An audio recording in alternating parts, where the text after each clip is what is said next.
All right.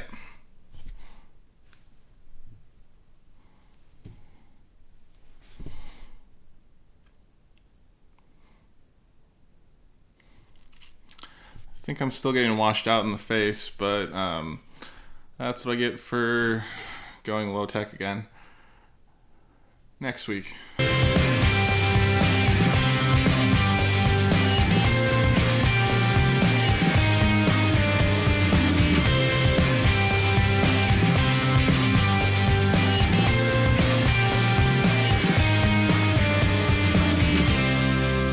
Welcome back to Rewind with bschwitty, because I want your cray cray. Today, we're going to be doing a regional focus, I guess you would call it, because, well, it's not a varietal. It is a sparkling wine, and it is Cava. So, we're going to Spain, y'all! Cava, for those of you that don't know, is a Spanish sparkling wine. And it's produced in the region of Catalonia. What I have today is and again, remember my Spanish is awful, Jaume Serra Cristalino.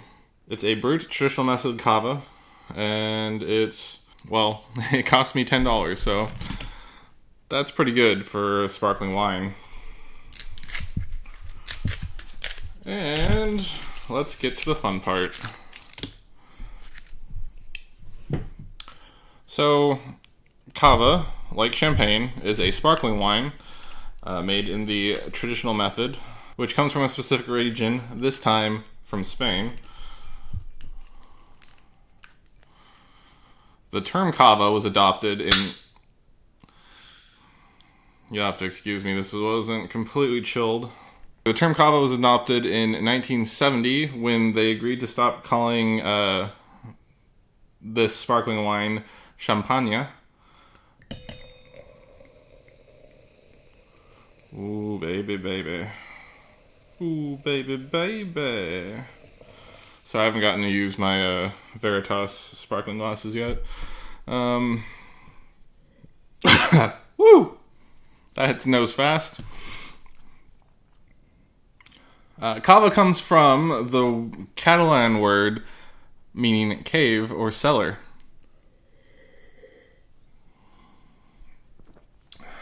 Ooh, that's quite nice.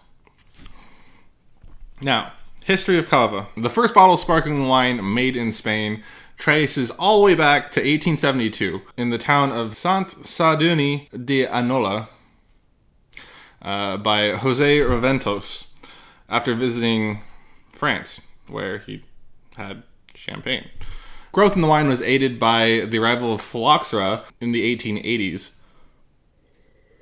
which forced a bunch of replanting of the vines, particularly the red grapes that grew heavily in the Catalan region.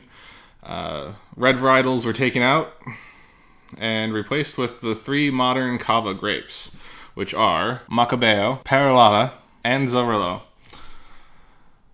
Those will be listed somewhere so that you can read them for yourselves if you have a better grasp of Spanish than I do.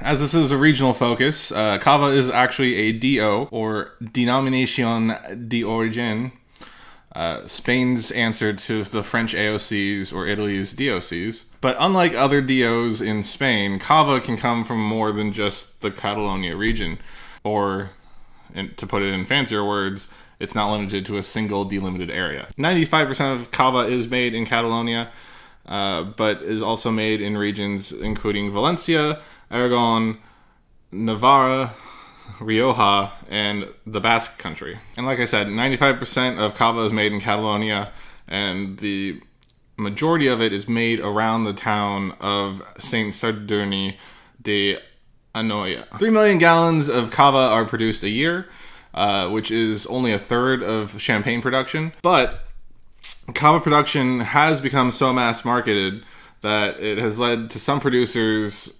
leaving the DO of Cava for the Penedès DO, which is still located in the region of Catalonia.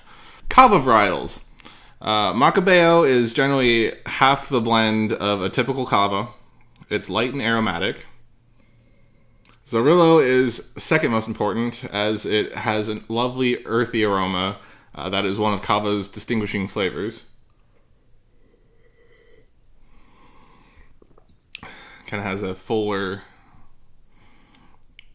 I guess, earthiness, if you will. And Zorillo thrives at lower elevations. Perlada creates a lower-bodied fine wine, which I guess would help even out that earthiness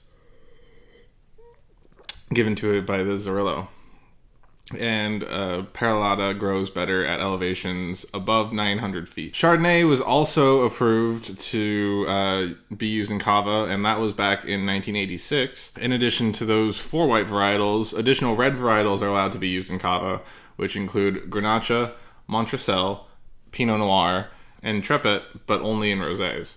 Now, just like champagne, there are sweetness levels to the sparkling wine. Starting from the most driest, you'll have Brut Nature, Brut Reserve, Secco, Semi-Sec, or Semi-Secco, and Dolce, which is the sweetest.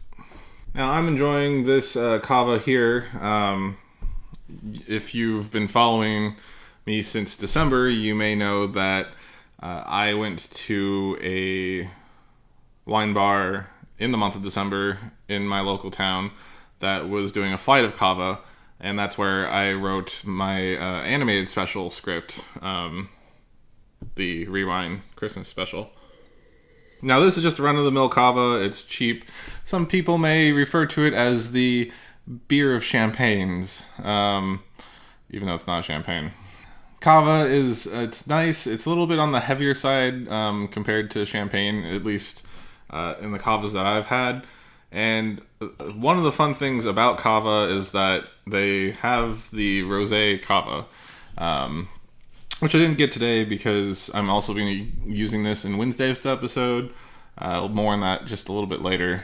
But this Cava, for $10, it's great little sparkling. It's a little bit different than what you'd find, at least around here in America, sparkling wines made of more traditional white grapes. I'm a sucker for sparkling. Goes straight to my head.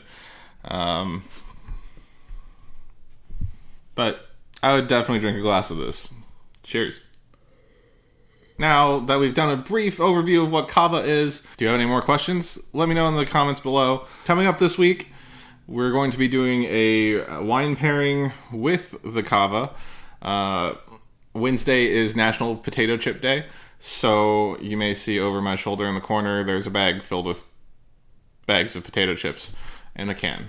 So watch me do some potato chip crisp pairing with Cava.